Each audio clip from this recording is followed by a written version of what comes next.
उत्तर प्रदेश व्यापारी कल्याण बोर्ड के उपाध्यक्ष Shri Pushpwant Jain ji, chamber of industries के पूर्व अध्यक्ष श्री सुरेंद्र कुमार अग्रवाल जी, अनूप किशोर अग्रवाल जी और भारतीय जनता पार्टी के महापौर पद के प्रत्याशी डॉक्टर मंगलेश श्रीवास्तव जी, विभिन्न सामाजिक और व्यापारिक संगठनों के पदाधिकारीगण और उपस्थित भाइयों बहनों, मुझे प्रसन्नता है कि आज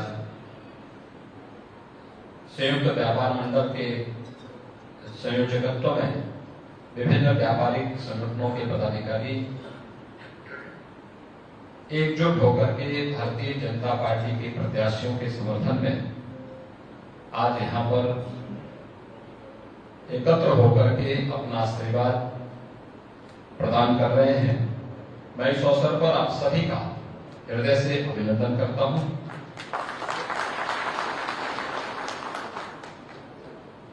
हम सब जानते हैं व्यापार के लिए सुरक्षा और शांति अत्यंत आवश्यक है, उसकी पहली शर्त है।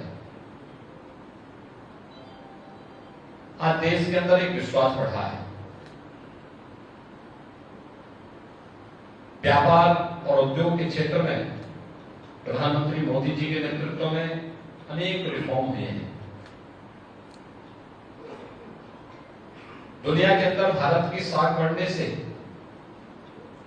आज वैश्विक बाजार भी भारत के लिए पूरी तरह से खुला हुआ है। इसका प्रभाव भारत की प्रति व्यक्ति आय पर, भारत के नागरिकों के जीवन स्तर पर बढ़ा है। और अगर इस दृष्टि से हम देखें तो उत्तर प्रदेश और गोरखपुर आज अपनी एक नई आभा के साथ आगे बढ़ा है। मुझे याद है आज से 25 साल 30 साल पहले क्या स्थितियां थी।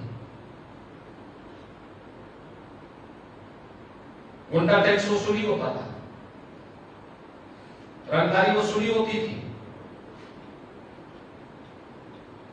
व्यापारियों की संपत्तियों पर, उनके प्रतिष्ठानों पर,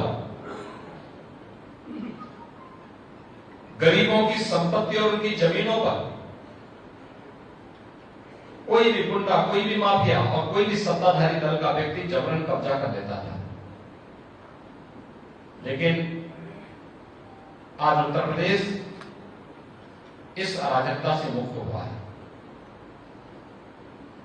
कानून का राज रहेगा। कानून का राज है तो कानून के राज का मतलब बिना भेदभाव के हर नागरिक को सुरक्षा की गारंटी होना है। और वह आपने देखा होगा, देखते ही देखते उत्तर प्रदेश के बारे में लोगों की धारणाएं बदली। आज देश और दुनिया का कोई ऐसा निवेशक नहीं जो निवेश का इच्छुक हो और उत्तर प्रदेश की ओर आशा भरी निगाहों से न देख रहा हो। ये व्यापार के लिए बहुत अच्छी स्थिति, निवेश के लिए बहुत अच्छी स्थिति आज के दिन पर उत्तर प्रदेश में है। और इसीलिए मैं आप सबसे अपील करने के लिए ही आया हूं। अब हमेशा अपनी वैचारिक प्रतिबद्धता के नाते भारतीय जनता पार्टी के चुनाव चिन्ह कमल के फूल के साथ अपने आप को जोड़ते रहे हैं।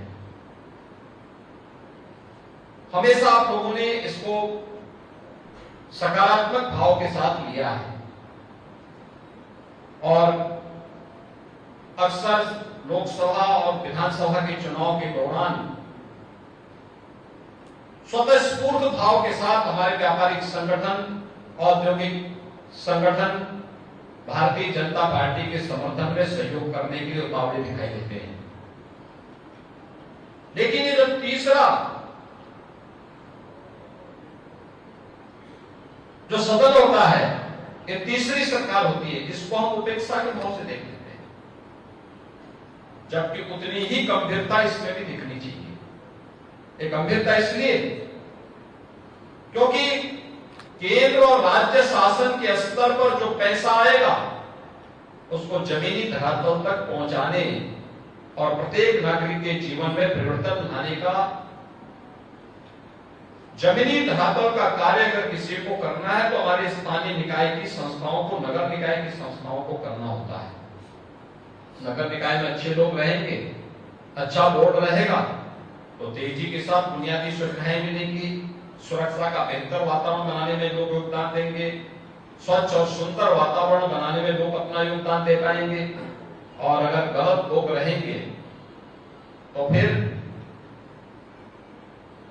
जो पैसा आएगा भी या तो आएगा नहीं, आएगा भी तो बंदर पांट हो जाएगा। बंदर पांट से या रुचि लेकर के उन कार्यों को जमीनी धरातल तक पहुंचाने के लिए और हर जनता को बुनियादी सुविधाएं उपलब्ध हो, बिना भेदभाव के उपलब्ध हो, इस दृष्टि से भारतीय जनता पार्टी का बोर्ड नगर निकायों में भी बने, जिससे ईज ऑफ लिविंग के लक्ष्य को प्राप्त किया जा सके, हर व्यक्ति के जीवन को अत्यंत आसान बनाया जा सके, उसको बुनियादी सुविधाएं उपलब्ध कराई जा सके और शासन की योजनाओं को ईमानदारी के साथ उन घर गरीब तक पहुंचाने का, हर व्यापारी तक पहुंचाने का कार्य भी हो सके। इस दृष्टि से डबल इंजन के साथ अब ट्रिपल इंजन भी आवश्यक है।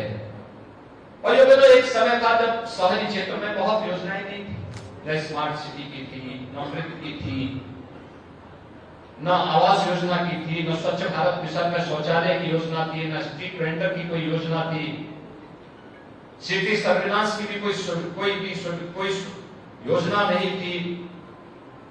आज नए परिप्रेक्ष्य में हमारे शहर भी वर्ल्ड क्लास सिटी बने, स्मार्ट सिटी बने, सेफ सिटी बने। इस परिकल्पना को साकार करने के लिए आज एक कार्यक्रम प्रारंभ हुआ है। भारत सरकार ने देश के अंदर 100 शहरों को स्मार्ट सिटी बनाने का लक्ष्य रखा। उसमें से 10 यूपी के, 7 अन्य म्युनिसिपल कॉर्पोरेशन ऐसे थे जिन पर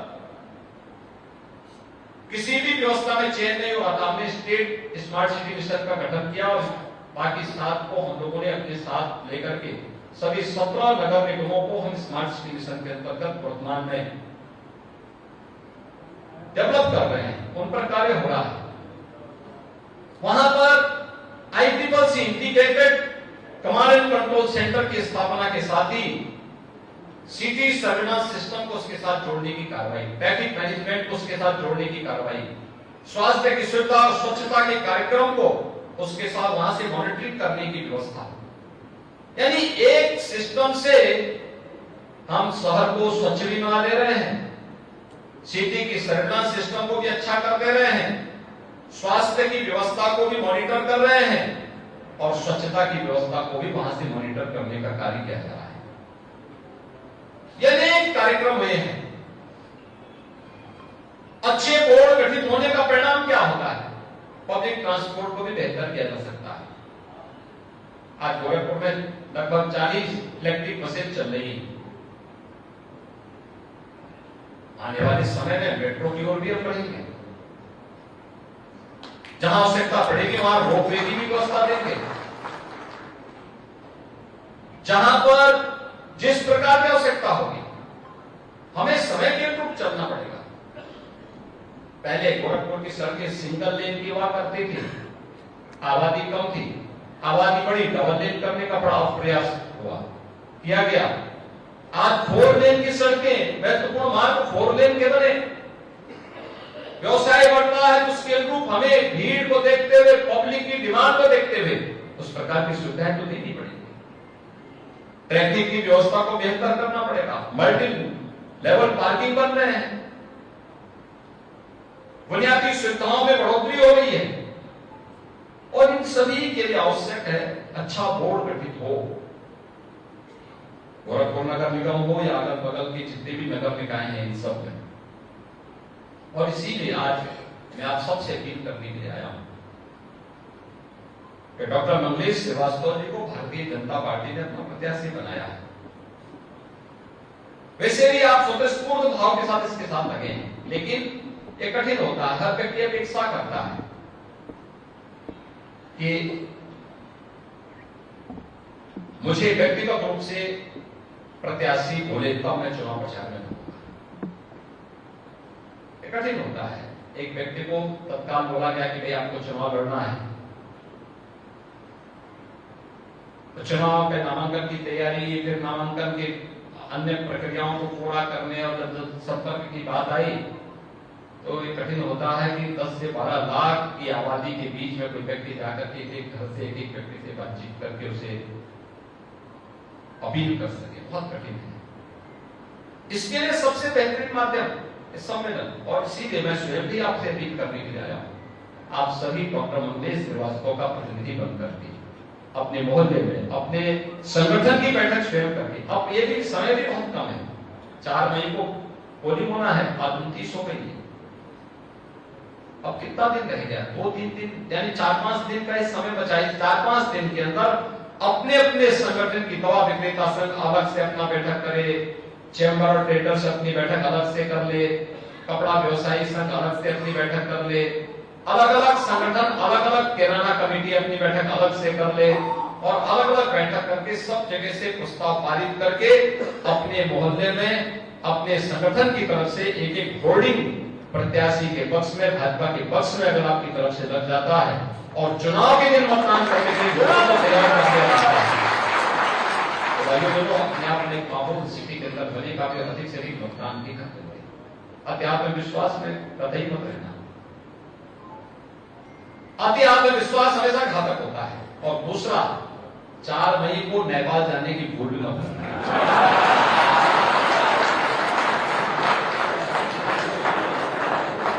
ऑर्डर सीट रहेगा,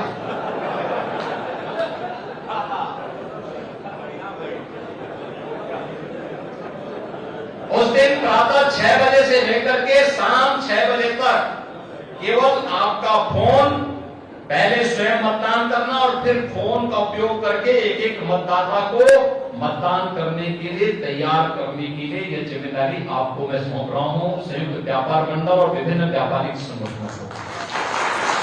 आपको ये काम ऐसा नहीं कि जौहर पशुधन की तरह आप दाल खरीदने में नागपुर सीधे जाए, ऐसे ऐसा मत करो। आप देख रहे होंगे 90 साल की उम्र में सीताराम जी कितने जोश खरोश से बोले। तो इसलिए मेरी आप सबसे अपील होगी कि चुनाव एक उत्सव होना चाहिए, लोकतंत्र का उत्सव है। कितनी बड़ी बात है, लोकतंत्र ने सबको एक समानता का अधिकार दे दिया। एक वोट एक कीमत हर एक वोट की, और एक ही पोलिंग बूथ पर जाना है। न जाति, न पंथ, न संप्रदाय, न मत, न मजहब, न छोटा न बड़ा, न महिला न पुरुष, एक ही बूथ पर हर व्यक्ति जाएगा। हर एक के वोट की एक कीमत, यही लोकतंत्र की ताकत है। और इस ताकत का इस्तेमाल करना बेहतरीन तरीके से, सकारात्मक दिशा में, अपने लिए और आने वाली पीढ़ी के बेहतर भविष्य के लिए। और इसी से मेरी आप सबसे 4 मई की तैयारी अभी से, और 4 मई को तब उत्सव के साथ इस कार्यक्रम को आयोजित करना, धूम धड़ाके के साथ चुनाव हो, उत्सव लगना चाहिए, लोकतंत्र का उत्सव है। हम अपनी तीसरी सरकार भी गठित करेंगे और पूरी फुल मेजोरिटी के वोट के साथ गठित करेंगे। चाहिए इसके लिए गोरखपुर नगर निगम में भी और जितने भी गोरखपुर के अन्य टाउन एरिया है, इन सब के लिए भी मैं अपील करूंगा कि वहां पर व्यापार मंडल वहां पर भी बैठक करके सबसे कहें कि भाई देखो, अब कोई निर्दल लड़ करके या किसी अन्य पार्टी से करके क्या करेगा, जब केंद्र और राज्य में सरकार बीजेपी की है, सुरक्षा और सुविधा की सारी व्यवस्था तो सरकार को देनी है। अकेले व्यक्ति जीत के कर क्या पाएगा, कुछ भी नहीं कर पाएगा, बोर्ड में कोई निर्णय नहीं कर पाएगा। इसलिए अच्छा होगा ऐसा बोर्ड बनाना चाहिए जो निर्णय भी ले सके और जिसकी मॉनिटरिंग भी हो सके, बेलगाम न हो कोई व्यक्ति, और वह केवल पार्टी कर सकती है, भाजपा कर सकती है, और भाजपा इस बात की गारंटी आपको दे सकती है। अन्यथा कोई निर्दल बन जाएगा या कोई ऐसा व्यक्ति जो फिर कभी शकल ही नहीं दिखाएगा, क्या मतलब है इसका। भाजपा एक जिम्मेदार पार्टी है और जिम्मेदारी के साथ लोगों की समस्या का समाधान करने का वादा भी रखती है। संगठन भी है जनप्रतिनिधि भी है, सभी लोग मिलकर के इस कार्यक्रम को आगे बढ़ाने का कार्य करेंगे। और इससे हर एक जगह, हर नगर निकाय में, नगर निगम में, नगर पालिका में, नगर पंचायतों में भारतीय जनता पार्टी का बोर्ड बने और बोर्ड बनाने के बाद जनता की बुनियादी सुविधाओं का समाधान हो, जनता को बुनियादी सुविधाएं मिलनी चाहिए। आपने देखा होगा गोरखपुर सिटी में जल जमाव कितनी भीषण समस्या थी। विगत वर्ष 6 महीने पहले हम लोग लग गए थे। जिस दिन लगातार 48 घंटे तक बारिश पड़ रही थी, उस दिन मैं गोरखपुर में था और जल जमाव नहीं हुआ था। मैं गीता प्रेस रोड पर किराना मंडी में मैं कई बार गया हूं बरसात के दिनों में, जब 1 घंटे की बरसात में 3-3 फुट पानी मैंने लगते हुए देखा। जल जमाव के कारण एक बार जवाहर पशुधन के गोदाम में ही पानी भर गया था। इनका 500 बोरा दाल खराब हो गया था। 500 बोरा दाल खराब हुआ था इनका। और 500 बोरा दाल खराब होने के बाद मैं सोचता था इस व्यक्ति को कष्ट होगा, तो मैंने इनसे पूछा, मैंने कहा आपका बड़ा नुकसान हुआ है। इन्होंने कहा नुकसान तो हुआ है। बाद में पता लगा कि उसी को दूसरी दाल में बेच कर किसने सब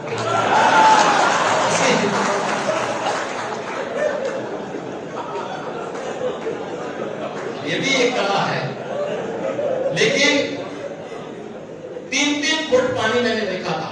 और इस बार जिस दिन लगातार 48 घंटे बारिश थी, मैं स्वयं गोरखपुर में था, मैं देख रहा था। और अब तो आपने देखा होगा जहां जहां भी व्यवस्था सबको हम बेहतरीन तरीके से, एक तो नाले बंद हो रहे हैं, मच्छर की समस्या का समाधान, रामगढ़ ताल की सुंदरीकरण का कार्यक्रम चल रहा है, वो भी एक बेहतरीन पर्यटन केंद्र के साथ साथ परिवार के साथ घूमने की एक अच्छी व्यवस्था। और तीसरा, बड़े बड़े नाले फिर से बनाए जा रहे हैं, जैसे गुड़धवा नाला को ही आप देख रहे होंगे, नाला भी बनेगा, दोनों तरफ सड़क भी बनेगी।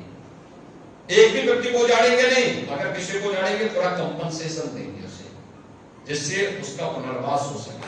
कोई व्यक्ति अपने आप को महसूस नहीं करेगा। और सिटी के अंदर जल जमाव की समस्या का सर्वथा समाधान हमेशा के लिए समाधान कर देंगे, जिससे आने वाले समय में कहीं भी किसी भी प्रकार की कोई समाज की समस्या न रहे। आज आप देखते होंगे स्ट्रीट लाइट जब गोरखपुर की सड़कों पे जलती है, बेतरतीब नहीं है, एक जैसी, कहीं से आप देखेंगे कितना चमकता हुआ दिखाई देता है। ये परिवर्तन ये है। अभी बहुत कुछ इसमें होना है। सेफ सिटी की दिशा में आगे बढ़ना। लोग कहें गोरखपुर सबसे सुंदर शहर है, स्वच्छ है, सुरक्षित है, सिटी के नाम पर पहचान होने सकती, और उसके लिए उस प्रकार का बोर्ड देना, मुझे पूरा विश्वास है आप सभी लोग हमेशा सकारात्मक भाव के साथ आगे बढ़े हैं। इस बार भी उस सकारात्मक भाव के साथ अपना समर्थन सहयोग करेंगे। मैं यहाँ पर विभिन्न व्यापारिक संगठनों को, उनके पदाधिकारियों को हृदय से धन्यवाद देता हूँ, और सीताराम जायसवाल जी को इसके यहाँ पर संयोजन के लिए हृदय से धन्यवाद देते हुए आप सबके प्रति अपनी शुभकामनाएं देता हूँ। धन्यवाद। जय हिंद।